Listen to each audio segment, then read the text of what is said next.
Welcome to the Social Engineer Podcast, a security awareness series. This is episode 176. And I'm Chris Hadnagy, CEO of Social Engineer LLC, the Innocent Lives Foundation, as well as social-engineer.org and the Institute for Social Engineering. And I've been podcasting since 2009. This episode is sponsored by Social-Engineer LLC. So if you're looking for any kind of social engineering services, adversarial simulations, risk assessments, vishing or phishing services, that's normally a tongue twister for me, check out our brand new website, social-engineer.com. We just redid it, much easier to navigate, and you'll find all the answers there for what you're looking for, as well as all of our training classes. We have a number of them up there right now, both for our flagship Advanced Practical Social Engineering, our OSINT class, and some information about our master's level class, and a brand new class all about social engineering risk assessment. So you can check that out. If you love the topic of social engineering, don't miss our Slack channel. The link is in the show notes, so you can get it there. There's over 1,000 people. I think we're up to like 13 or 1,400 now, every day talking about psychology, physiology, lockpicking, pretexting, phishing, vishing, anything to do with human decision-making that involves social engineering. So you can come on in there and have great family-friendly conversations about any of those topics. And I'd like take a moment to invite all of you to check out innocentlivesfoundation.org. You can check out that website. The team over there has been working hard now for 5 years, going on 5 years, and working with law enforcement around the globe to help find people who are trafficking children, harming children, and creating child abuse material. We've just completed over 450 cases that have now been turned into law enforcement. I'm really proud of the work that's being done over there. You can find out how you can support us or donate to the Innocent Lives Foundation at innocentlivesfoundation.org. Speaking of ILF, last announcement I got here is some support for our favorite band in the world, Clutch. Neil is on the board of the Innocent Lives Foundation, and he's also, of course, the lead singer of our favorite rock and roll band, which is Clutch, as I mentioned. You can check out their tour coming up and their new album coming out at pro-rock.com or any of the places you listen to music. Okay, let's get to our guest. I'm really excited. Nishant Bhajaria is an executive leader and industry expert in the privacy and security space. He currently serves as a director of privacy engineering and governance at Uber. He plays a critical role connecting engineering, legal, and leadership, which we talk about that a lot in this podcast, about how we need to connect those departments to make programs really legitimate within organizations. He does that to ensure data protection for both the user and the business, which we know all of us use Uber. Very important for that to happen, right? Prior to Uber, Nishant spearheaded compliance and privacy engineering programs at Google, Netflix, and Nike. So I want to hear all about that because those are three places I also use all the time. He started his career, has a master's degree in computer science from Arizona State University, a little bit close to my heart right there. And in addition to speaking extensively in this space, Nishant also teaches courses around privacy, security, and career development on LinkedIn Learning.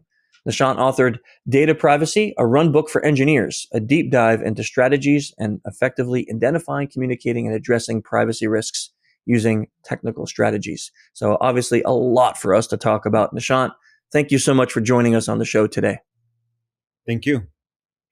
So let's start off with the standard question. How did you get into this? I mean, you have had some pretty big careers in the security space, looking at Nike, Netflix, then jumping on Google, then over to Uber. How did that career path start? So a two-part answer there. So first off, I've always been a bit of an eclectic engineer. Even when I was in my undergrad days, my grad school, I was the only engineer in the room when we met at the school newspaper. I was in the college paper. I used to write op-ed columns. I was on the debate team. So for some reason, writing code and getting engineering stuff done was not enough for me. I had other goals, other talents, right? So even before I joined industry, I was always a bit of a troublemaker.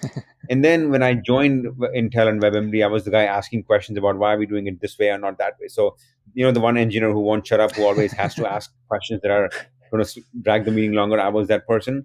When I was at WebMD, I remember this vividly. Late 2008, 2009 was when we were talking about healthcare. The Affordable Care Act was being passed. And I was working with a lot of customer data at the time. And I was like, why do we have so much data in this file? Why are we keeping this file in this non-secure location? So at the time, security and privacy were not quite the big topics they are these days. They were nowhere near as visceral or omniscient as they are these days. So if you were to ask, my career informally began in this space back then, more than a decade ago. And then over time, the domain became larger. Advertising became a key revenue driver. mobile internet became a big deal. Global IDs became a big deal. You didn't have to create username, passwords.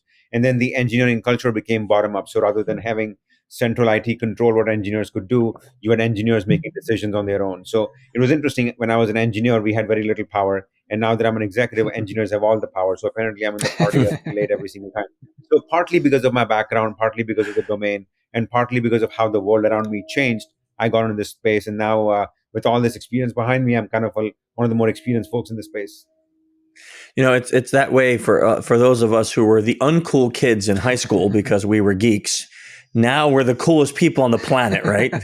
So it kind of feels nice to have that vindication, right? It So does, I'm good with that.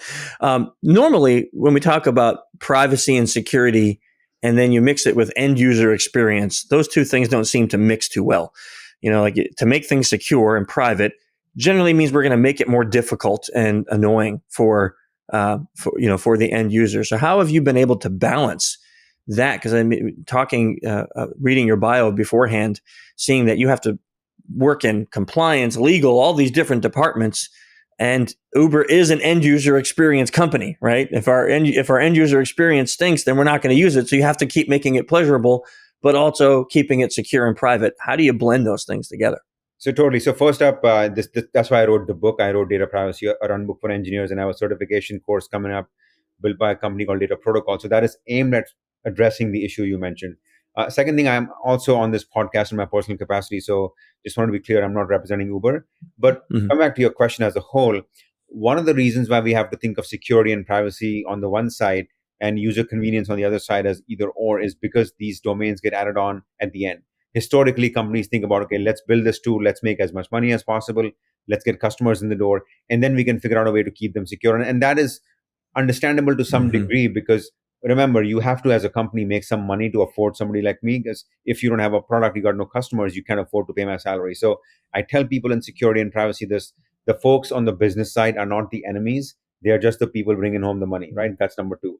What I will say is that the challenge always has been that people in the security and privacy domain get hired a bit too late because the company at that point has built up a lot of tech debt. You have built up a lot of bad habits. And as I mentioned in my intro, you have these engineers who have been told for the last 10 years, you can have your own processes, your own CI/CD pipelines, your own data stores, and we will not slow you down. Remember, minimal process, maximum progress, that logo.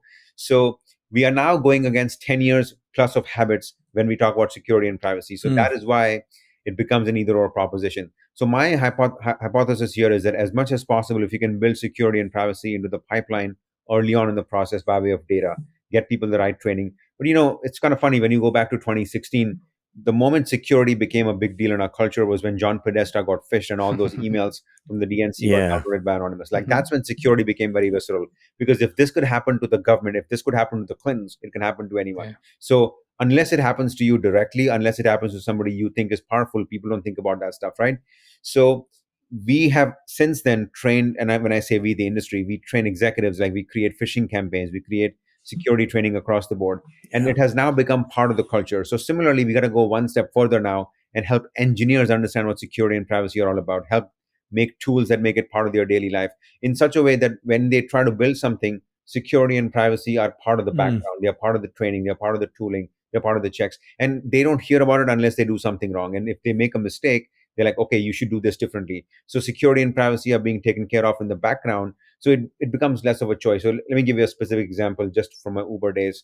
We released a privacy center a few months ago, which was covered extensively by the Wall Street Journal and the Washington Post. And the goal was to give people an opportunity to understand, Uber customers, an opportunity to understand, here's how we collect your data, here's how we use it, here's how you can check your ratings. So when you can make privacy and security seem like they're helping the customers, making them understand how their data gets used, I think it's a much more equal transaction. So I feel like I'm trying to steer you away from this idea that good security and good privacy means by definition more friction. So it doesn't have to be that way. I love it. That's so wonderful. Go ahead, Ryan. What is your advice for someone who wants to introduce those concepts into a pre-existing infrastructure, right? So there's, there's tons of companies out there that have, like you were saying, like data debt and technology debt. How do you get into that and start to change that methodology for them? So I'm so glad you asked that question. I was really happy on this podcast because I've done a lot of these events to sell my book. But the work you guys do to help some of the most vulnerable people on the planet makes this a special event for me. So I'm going to make two answers happen, Ryan, for this. One is for the social justice, ethical aspect of things, and the second is how do you appeal to the company's bottom line? Because you got to appeal to people's heads and their hearts Mm-hmm. for the argument to make Yeah. sense. So I tell engineers, especially the engineers who work for me, who talk about social justice, the environment, we are facing as a country, as a society, multiple problems. The idea of truth is under siege, accountability, trust in institutions, all of these topics are pretty much all we talk about these days. So when you work on security and privacy, you are by definition having to understand the platform as a whole. Typically, engineers are told, build this tool, meet these SLAs, meet these OKRs, meet these timelines, and thou shall get promoted. You will get more stock grants, although I'm not sure I should talk about stock grants these days, considering what the market is doing. Probably give you Touchy the subject. gas instead. Yeah, that doesn't seem like a very good bonus anymore.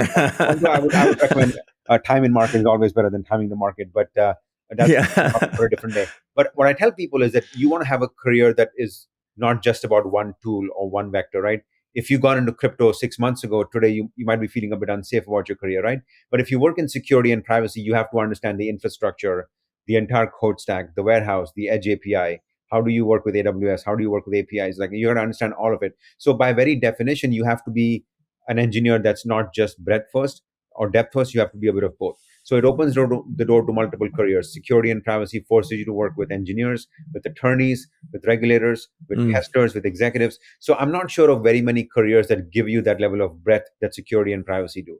So if you look at the bigger challenges of our world today, how do you make your platform safer? How do you go after fake news? How do you go after threats? How do you go after people who are using your platform to conduct violence or abduct kids, sexual harassment? So if you want to have a career that really has a meaning beyond just making money, privacy is a great way to do that. I think of privacy and security as Trojan horses, right? Mm-hmm. That's one way to get into the door and make an impact, but then really build those skills, those connections that helps you make the society a better place, the platform more safer, and your company more trusted. So it's, from a career perspective, it's a great way to do things. Now, that's not why I got into this domain. I got into it totally by way of an accident, and things just worked out for me. But if you want to distinguish yourself from the 50 other engineers vying for that promotion and also help make the world a better place, security and privacy are the way to go. That's the ethical answer. Let's talk about the company as a whole. We might be looking at a recession in the coming months, if that's what I read in the papers these days. So companies need to cut back on costs, which means store only the data you know you need, avoid having to encrypt data you shouldn't be storing to begin with. Make sure that your machine learning queries are giving you meaningful information. Make sure that you aren't giving data away to third parties that will misuse it. So how do you avoid financial risk and financial cost? How do you avoid paying cloud providers more money than they should be making anyways? So understanding data, reducing the footprint of data, keeping your data safe, avoiding fines, that's extremely important. Like, about a couple of years ago, paying a fine may not have felt like a big deal, although for me it would have been from a reputational perspective. But if you are looking at it from an economic perspective, if you want to shrink your company's costs, privacy and security are a great way to do things. Because remember, your data platform teams, your warehousing teams, your marketing teams, they have the same interests as you do. They want to save money. You can help them save money by protecting the company from unnecessary risk. So if you think about it from a platform integrity perspective, from a career perspective, from a financial perspective, privacy and security are the right way to go. The best thing is that the biggest risk companies have on their balance sheet right now is the risk of the unknown. Like Don Rumsfeld said, the unknown, the next breach, the next bad headline. You can take that off the company's book by doing privacy and security correctly. So I have many, many arguments, but hopefully these give you a bit of a point to start with. Yeah. It does. Yeah, no, I really appreciate, first of all, what you said about, like pointing to things like the nonprofit and how we can work with that there. That's always a concern, right? Because we're talking about helping parents, helping caregivers keep their kids safe, right? Keep that privacy, keep that security. But yet kids nowadays are so involved in technology, right? They're so involved in being online from such an early age. I mean, I was on a plane and I saw a mom sitting next to, I think the kid couldn't have been more than 3 or 4 years old. And mom couldn't figure out how to do something on the iPad. And the kid leaned over and was like, bam, bam, bam, bam, and showed mom how to do it, right? Like 4-year-old kid educating an adult on how to work the iPad, right? So how do we do that? I know this is kind of off the topic, but since you brought it up, I love it. How do we, in a family setting or with our kids, allow them that freedom to experience technology, to be part of all these wonderful inventions and things that are going to make their life better and easier, but also really care about privacy and security? I think that's a great question, Chris. There's a two-tier process to this. I think before we talk about what families need to do differently, I think this is an opportunity for the tech sector. So when I graduated in 2003 from my undergrad days, I went to New York and I went with my dad and we got off those double-decker buses in Times Square. And there was the NASDAQ stock ticker. And it's a story I like to tell people often. I promised my dad that one day, someday I would work for companies that were America's top companies. I went to school in Missouri and not many big tech companies came all the way down to Kirksville, Missouri to recruit people for computer science programs, right? So, and that's a dream that has been fulfilled. Although it's interesting, now that I have those names on my resume, big tech is about as popular as big tobacco was in the 1990s, right? And that's because we have made a lot of money, we have built a lot of wealth without creating a lot of work. Like the rest of the country often feels very disconnected. So I was seeing some tweets on LinkedIn and Facebook over the last few weeks where there's almost a sense of schadenfreude or joy that big tech is finally getting some comeuppance, right? Because we haven't really benefited society in a very direct way. Now, I would disagree with that premise because I feel a lot of benefits have flowed from the work big tech has done, but there's a distance there. Like there's a level of remove where people don't exactly understand. There are members in my own family who ask me, how does Google make money? And when you have to ask that question, there's a gap there. So I feel like there is an opportunity for big tech to build into its tools privacy and security settings where we know, for example, what your kid's age is. Maybe they shouldn't get access to certain things, or maybe the parent gets a notification saying that your kid is trying to access X, Y, and Z. Are you okay with it? And then it becomes a family conversation. If you think your kid should have access to that wrestling channel, maybe that's fine. So there are ways to build in these tools to bring the family together and enable that conversation. Like we have assumed that we can sell stuff to your kids. We've also assumed that maybe you don't need to know all the stuff we build because maybe you want the right age or something. So I feel like the insular nature of big tech and the fact that a lot of people in the tech community know each other, there's often a confirmation bias where we think like the same thing, we talk to each other the same way, and we have forgotten what it's like to talk to people who are not like us. So I feel like there's an opportunity to really broaden that platform a bit. And this is where I go back to my debating days. I remember back in my college days, I used to travel all the way through the Midwest with the debate team, and we were in these 12-person vans. And I remember those abandoned downtowns, those shuttered factories. I know what it was like, what happened in the Midwest like 15, 20 years ago. And the rage we are seeing in society, the distrust we are seeing now stems directly from the privation that was brought about 15, 20 years ago. And since then, big tech has prospered, but those communities have not. So there is an opportunity to build stuff that brings the family together and that enables these conversations about what does it mean to have content that is age appropriate, content that is verifiably true. And so we can build those settings because we have the data, we have the platforms, we have the customers. So we have the information to build that out correctly. The other thing you could talk about, Chris, is that there is an opportunity here to build tools that are for the entire family. So as an example, one reason Apple is so successful as a company is that they build phones for everybody. The one reason Google is so successful is they build platforms for everybody. And there's a reason why these platforms are so ubiquitous in our society, right? So it's important to build stuff that brings the family together. I remember back as a kid, I used to do the Sunday crossword puzzle with my mom together. I used to do math puzzles with my dad together. So those attachments, those bonds have remained. And I think I would place a disproportionate sense of this responsibility on people like me, on companies, the kind that employ me, because it's not sufficient to make a ton of money and build a ton of products for a whole bunch of different customers. Let's build stuff that brings people together and people can do collectively as a family. And I think that's going to start these conversations. And I think the idea that mom and dad don't need to understand how the tech products work is not appropriate. I think we should be building stuff that helps the kids explain to mom and dad and enables mom and dad to explain to the kids. Like, let's do stuff together. I think that's one way to go about things. I love that messaging. One of the things we always promote at ILF when we talk about parents helping kids and monitoring kids, keeping them safe, is that they need to spend some time understanding the technology, because you can't really keep somebody safe. Like, how can you teach your kid to drive if you don't know how to drive yourself? Right. So to give your kid the best driving lessons, you have to be a good driver. So exactly. It's the same thing with technology. To keep them safe on the internet, you need to understand the technology. At least you don't have to be an engineer. You don't have to be Nishant level, right? But you have to be at least enough that you can show them, here's where unsafe things occur and here's how safe things occur. Exactly. So that way you can keep them safe. Exactly. And just to push that point further, and that's part of why I wrote the book, because there has been this understanding in the last 15 years, and we just all collectively agreed upon that engineers build engineering things, everybody else does the non-engineering things. It's almost like there is this bifurcation, and my fellow engineers were okay with it because there was a ton of money to be made, right? It makes sense for them to be exclusive because it lets them monopolize this domain. And one way this manifests itself is that people at the executive level, people at the C level often make decisions about engineering items without understanding the engineering concepts. And that's how you end up with situations where some of the smartest companies in the world, some of the most successful companies end up doing really stupid stuff, right?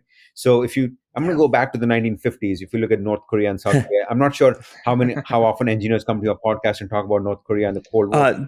I think this will be a first, Nishant. Hopefully This not will the be a last one. first. If you'll indulge me a little bit. So as the Cold War began, as the Cold War really took on a life of its own in the 50s, you had the USSR and the US fighting over Korea, not directly for Korea, but because there was essentially a Cold War invading where do we have capitalism or do we have communism, right? And at some point, the war wasn't ending because obviously nobody wanted to keep going north on the US side. Neither were the Russians interested in coming further down south. So at some point, Dean Rusk on the US side, with an official on the Russian side, on the USSR side, got into a room and looked at the 38th parallel and drew a line from left to right saying, here's North Korea, here's South Korea. Historically, the Korean Peninsula had a division based on the east-west side, where the western side of the Korean Peninsula was was essentially one ideology, and the eastern side was closer to Japan, was more capitalist. But because Dean Rusk didn't understand that, he drew a line on the 38th parallel. So essentially, you had a division made that went against the grain of culture, against the grain of language, against the grain of natural resource. And that war continues to this day. So I know North Korea and South Korea are not at war, but you still have this tension with nuclear weapons on one side, right? So when an executive makes a decision without understanding the details, you end up creating problems that could last, in this case, for decades. The same thing happens for security and privacy. When you build platforms at the executive layer without understanding security and privacy, and you let the engineers run amok, that's just a recipe for disaster. And when you add to that the idea that you have a significant level of engagement across the board, including your kids, you now have made the customers complicit in that as well. So it becomes very hard to unwind those mistakes.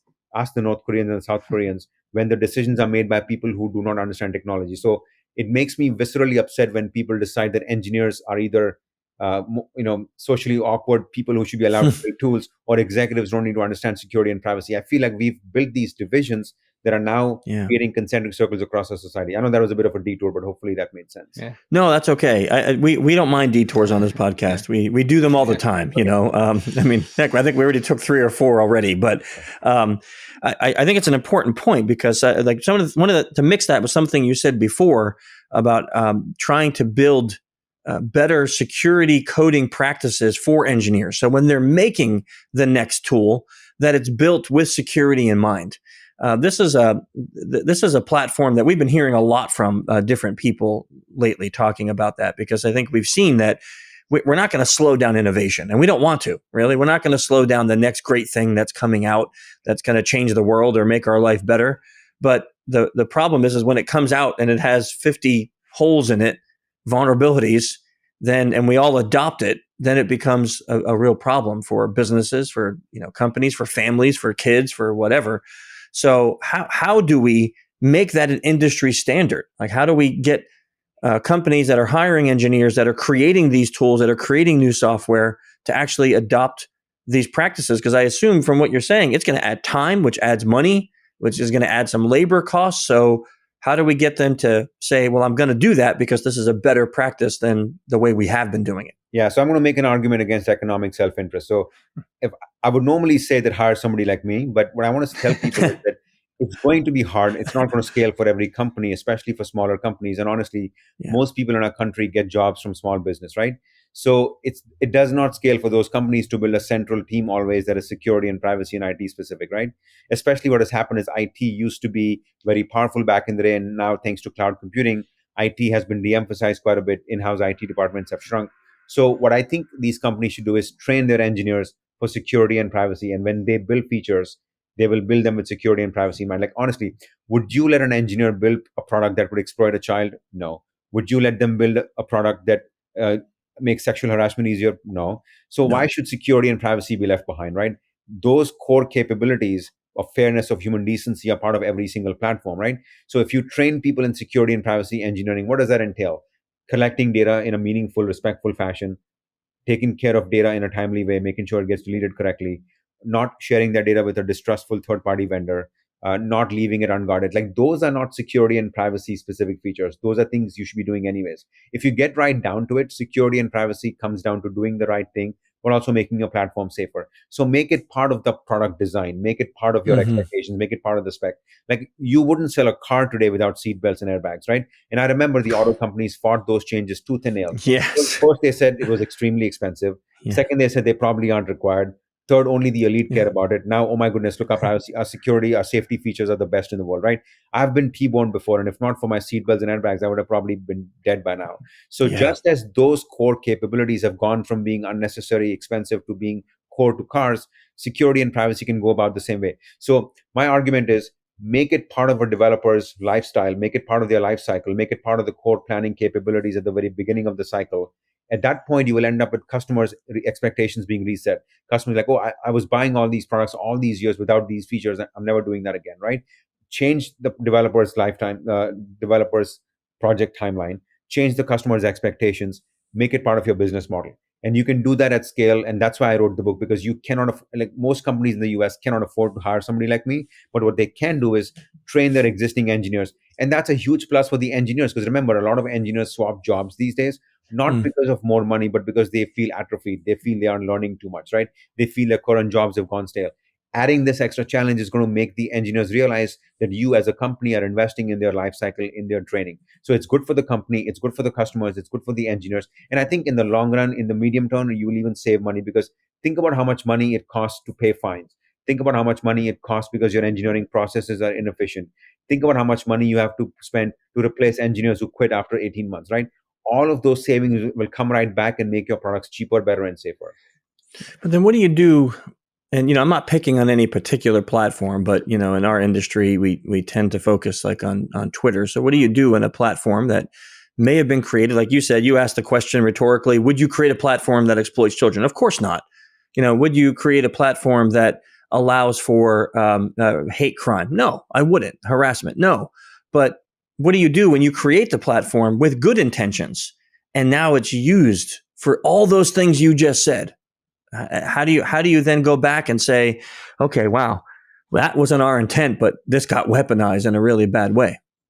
Yeah, I think, and I'm not sure if this story is apocryphal or real, but there was a stat that was, or a quote that was doing the rounds a few years ago, where the people who invented email said that if they'd known that email would become what it has today in terms of the volumes, they would have never done it. I think your question, Chris, gets to 2 points. The first is the easy question, which is how do you avoid a platform getting weaponized? So I think the reason a lot of these platforms end up getting weaponized is because it's very hard to get a handle on who's doing what on that platform, because the volume's so high.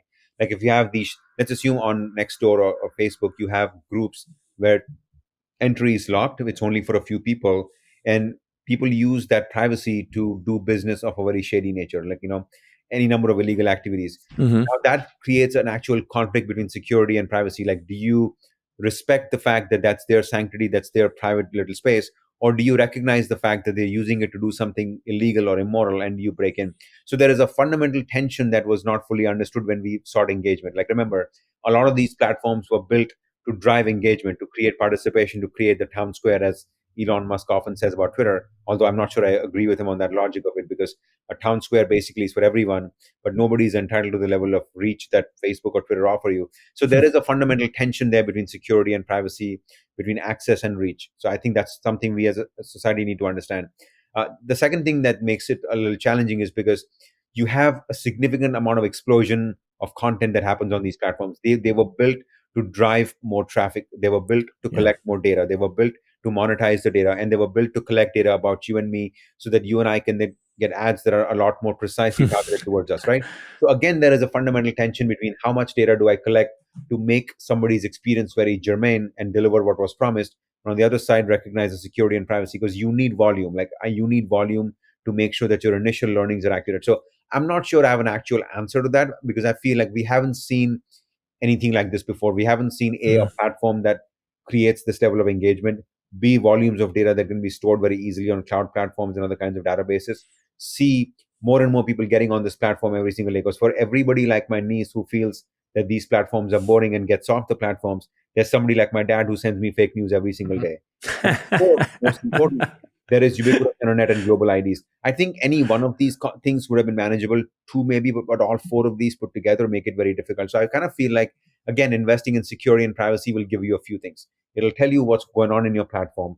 It'll build you the lineage between the person who built the platform, the person who's using the platform, the data exchange that's taking place. I think that's not going to be possible at the engineering level unless you build for security and privacy. And the third thing it's going to do is it's going to give you metrics and anomalies. So it's going to tell you exactly what the volumes look like. And then anytime something happens that deviates from it, it tells you, okay, something shady might be about to happen. Like, so as an example, when the Office of Personnel and Management was breached back in 2015, people didn't think it was a big deal because it was a small government agency. Who cares, right? That was what the conventional wisdom was at the time. 2 years afterwards, Equifax gets breached. Okay. Oh, it's just old legacy company. Who cares, right? Not really, but I mean, I care about both. But think about it this way. When the OPM got breached, what did the hackers get? They got data about government people who have clearances, who have access, right? When Equifax got breached, they got data about the same people, but who owes money, who has how much money. So now you can blackmail people, entice them with bribes, right? So the cumulative nature of the risk becomes a lot more available when you look at things through security and privacy, right? So I again feel like security and privacy are a great way, the Trojan horse analogy again, to understand the impact and the risk of the platform as a whole in a way that historically we were not set up to do. Yeah, that's powerful. Yeah, I just wanted to pull a thread of something that you've been talking about pretty much this entire time, which is the knowing the data that you're collecting and then how you use it respectfully and secure it and delete it. That's a really important point that I really want to bring forward because, there's a lot of people that think that some of these big tech companies collect way too much data about you, and maybe they do, but it's how they end up using it. Like you were saying, making features for their platforms that utilize that data to make it more meaningful for the person, but then they're also sending ads out. So like how do you kind of bridge that gap of the, how much data to collect versus what you actually need to use, and then how to use it appropriately? How do you kind of bridge that gap real quick? So I tell them stories. So in my line of work, I talk to a lot of people who tell me stuff that maybe they wouldn't have said in a larger meeting. And this is public information now. So when the COVID-19 crisis first began, I was part of a team in the industry, not in my company, to build a contact tracing app. The app didn't really go anywhere because the virus just exploded like crazy before contact tracing could do anything with it. But we basically said, how do we collect data about people? And you can key in on our app, for example, I'm in X place and I just got diagnosed with COVID, right?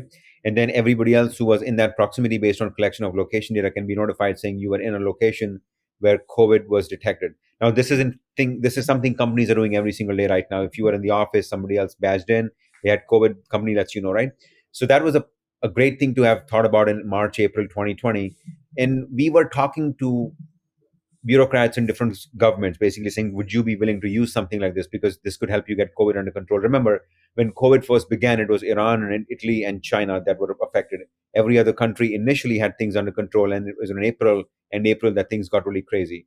So we were talking to the foreign minister of one government, and he said, without recognizing the irony and the risk, saying, we could keep this data after COVID is done in case some of these people cause trouble for us. Basically telling us that if we gave them information about people who were COVID victims, and if some of those people happen to be dissidents, the government could take care of them.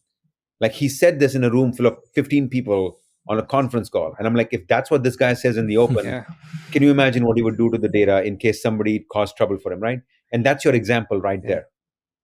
Think about what could happen if somebody collects the same data or uses data that you collect and is a lot less ethical than you are. Because what typically engineers will tell you, Ryan, is that I'm an ethical person. I won't do anything bad with the data. And my response to them is, I'm sure you are an ethical person, but this data is available in this warehouse where 50 other engineers are querying it as we speak. That data is being stored in 50,000 other databases. From there, an API is going to egress it to a third party where who knows what will happen to it, right? And all this will happen in like half a nanosecond.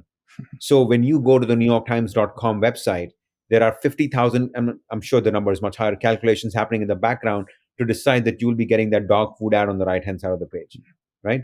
And that's probably fine. Since Chris has dogs, I'm sure he probably deserves those ads. But that data could be used in other ways as well, right? So all I have to do is tell a story like this one and people understand, right? Because there was this story a few years ago where I think there was a kid who looked for a pregnancy test, and then the mom or the dad looked at the same computer, the same browser, and there were ads for baby stuff, like a baby carrot or baby formula or something, right? So that could happen as well. So all kinds of uncomfortable things tend to happen if you use data not wisely, is how I like to say it, right?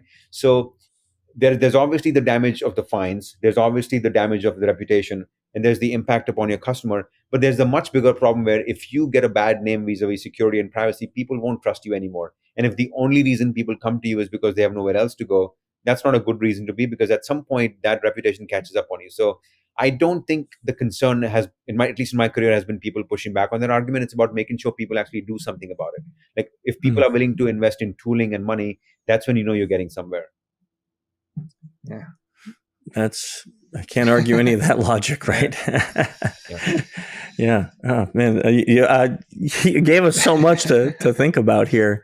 I had a question that kind of bring us back to the main theme especially with social engineering. But how do you think social engineering plays a part then in privacy and security and data privacy and all the things you've been saying here? How do you think social engineering plays a part in all of that? Chris, there's a lot of definitions for social engineering. Would you define yours for me? I just want to make sure I'm getting Sure. Yeah. So in this context, I'm going to answer this two ways. My overall definition of social engineering, because I think it applies to so many fields, is any act that influences a person to take an action that may or may not be in their best interest, right? Because I think we can use aspects of communicating on how we make decisions in everyday life. So it's not always about security. But in the security sense, when we talk about social engineering here, we talk about testing the human side of a company for vulnerabilities in aspects that involve vectors that are the human-based vectors, like phishing, vishing, smishing, and impersonation. So around those areas of social engineering, how do you think we can apply some of these principles that you were talking about here today? I think it's important to apply those principles simply because you need volume for that, right? Like you need to make sure that you have collected enough data to fully do anomaly detection, ensure that you are representing your risk in a correct fashion. I also feel like there is danger when it comes to social engineering vis-a-vis the use of data, because when you collect data to test for phishing, when you're doing malware testing, when you are trying to prepare for DDoS attacks, things like that, collecting that data makes a lot of sense because it helps you understand what sorts of patterns and anti-patterns exist before those activities are, the dangerous activities are seen on your platform. The real challenge is, how do you prevent that data from being used for profiling? How do you prevent a situation when data that was collected to help people that are locked out of their accounts then gets used for secondary purposes? I feel like security teams often make the same mistakes that they yell at other people for making. So you collect all this data for training purposes, you collect all this data for anomaly detection, but then you end up not deleting that data. You end up keeping that data for other purposes. You also end up in a situation where the user turns out to be a legitimate person and not a bot. So now, okay, let's keep this data a bit longer. So I feel like security folks are often, and privacy folks as well, guilty of the fact that this one incident that we have found could be determinative of other incidents and other behaviors as well, right? So this tendency to look at the world through the lens of monetization on the business side and risk on the security privacy side is, I think, a real challenge, simply because on the business side, they've gotten addicted to data because that's what makes them money. And people like you and me have gotten addicted to data because we are like, oh my goodness, we didn't know this was happening. What else could be happening behind the scenes, right? So the business looks at the customer through the lens of data and dollars. We look at customers through the lens of risk and potential harm. And as a consequence, we never fully understand that the impact upon the end user could be something a lot larger than them getting an ad or them being thought of as a business risk. So I think there is that challenge, but I would rather have this opportunity and have this challenge, Chris, and think about it after the fact than leave the platform vulnerable. Because I feel like, at least in our instinct, we're doing it for the right reason. And at least on the security side, the damage is a lot more contained. Because let's assume, what's the worst case here? And there's often debate on this topic. Like, let's assume you block me from accessing your platform for like 10 minutes because you think I'm a bot. That's a risk I'm willing to forgive. It's not ideal, but that's a risk I'm willing to forgive because at least the intention is good. On the other hand, if you let me into the platform and I create misinformation or bullying or child harassment, that's a much bigger risk, right? So we are at a point in this conversation, Chris, where there are no easy, obvious answers, and there may be some mistakes anyways. I would rather make mistakes on the forgivable side of the house because I was trying to protect the platform than just letting anybody in the door. So maybe not the best answer to this question, but I'm just giving you my thoughts here. No, I think it's a great answer to the question. So if we had to take all of the information that you have and that we talked about today, and you had to boil it down to, let's say, 2 or 3 actionable things that you would want people to take away from this discussion, what 2 or 3 things would you give to people today that they should take away and say, like, go work on this, go do this. This is important. Perfect. So 3 things. So I want to steal a slogan from my Netflix days where the company calls it context, not control, where it's basically a way of saying bottom up context is better than top down control. So one of the reasons ad platforms are so successful is because they build what is known as an identity graph. So Chris logging in with his Google ID, with his Facebook ID, and here's the combined data set, and we know Chris a lot better. So that's what's known as a graph. So I would build a risk graph as well, which is understand risk through the lens of data, through the lens of infrastructure, and come up with a comprehensive understanding of what this basically means: impact upon the customer, impact upon the user, impact upon the product, things like that. So try and connect these things, which is why I was telling you earlier, apply security and privacy early in the platform, train your engineers for it, and bake it into your actual identity. And that would basically means the decisions you make around security, around privacy, around compliance, around trust are more comprehensive in nature. And then that takes less time. It doesn't slow the business down. And more importantly, the decisions you make will be correct a lot more often. So that's guidance number one. Build it into the platform, don't bolt it on. The second, and what was that phrase again from Netflix? Yeah, it was context, not control. If you Google Netflix culture memo, you'll see a ton of that stuff. There's the new memo, which was the Google Doc version, and then there is the older one that was the PowerPoint version. You'll see it in both. What that basically tells you is that your information, your understanding of something is a heck of a lot better in terms of helping make decisions than having top-down control. Mm-hmm. So, thank you. Yeah. So my general slogan there was build it and don't bolt it on. That's point number one. The second thing I would say is invest in tooling and dashboards, because I think for those of us who work in security and privacy often forget that we still have to convince internal stakeholders. Every CEO, every government official will stand on stage and tell you, we care about security and privacy. But when it comes right down to it, it's a business decision. It's about what is the financial value of this risk versus the financial value of some other risk, right? So having dashboards, having numbers, having scenarios, having anecdotes is extremely critical. And this is where engineers need to understand that the cross-functional communication skills they build because of security and privacy are a career builder, but it also helps you win trust and arguments within the company. Otherwise, you will end up in a situation where somebody agrees with you in concept, but will make a different decision in principle every single time. And you don't want that. There are no silver prizes here. It's like making a privacy security argument and losing it is like losing an election in the United States, because at the end of the day, you either get to be president or you get to have your own game show on TV. There's like no in between here.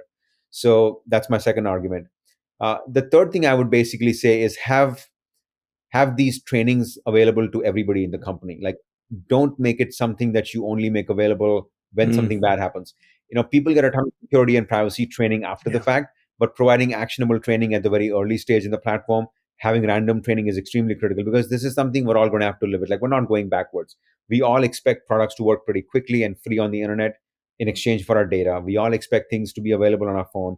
We expect internet to be very fast. We expect the products to pop up pretty quickly on our phone the moment we turn them on, right? So customer expectations have been set, and frankly, we have set those expectations. So getting that training in across the board for the company and your customers is pretty critical. So those three things are, I think, directly actionable, but continuous things that you can do to make sure that your platform is successful and safe for everyone. I love those three points. If people wanted to find out more about you or follow you, what's the best way to see where you're at, to find out more about your work? So when I became a US citizen, the FBI told me at the time during my background check that I'm the only first name, last name combination in the world. I'm the only Nishant Bhajaria, which is really, for a privacy guy, the fact that I'm the only person with my name, there's an irony in there, because I literally have no privacy, because anything that's said about that person is me. Wow. So, awesome. That is so unique. I've never met someone who has a name that doesn't exist anywhere else. So first the Korean Peninsula, and now this. I'm full of firsts. You're full of firsts. I mean, honestly. Nice. Yeah. So look me up on LinkedIn. I've written a book on this topic. I teach a lot of courses on LinkedIn, learning about this stuff as well, about not just security and privacy, but about career management, inclusive team leadership, stuff like that. And I have a certification standard coming out in a few weeks. Actually, it's actually out the door now. It's available for purchase. It's basically a hands-on training platform where you can learn about security and privacy. But it's not just the book. It's me on video teaching you how to do this stuff, and you can write code and you can understand how these things actually work. So I'm actually very hard to miss. So just Google me or LinkedIn me and you'll find out more than you need to know. A final point, Chris, I care a lot about animal welfare as well. So if you look up elephant welfare, getting elephants out of circuses and abusive agricultural techniques, that's me as well. Yeah. So I support elephant sanctuaries a lot as well. So a lot of information about me all over the place. Oh, that's wonderful. And nice cause to be a part of too. So it is. Thank you for your work in that. We'll definitely put the link to your book in the show notes.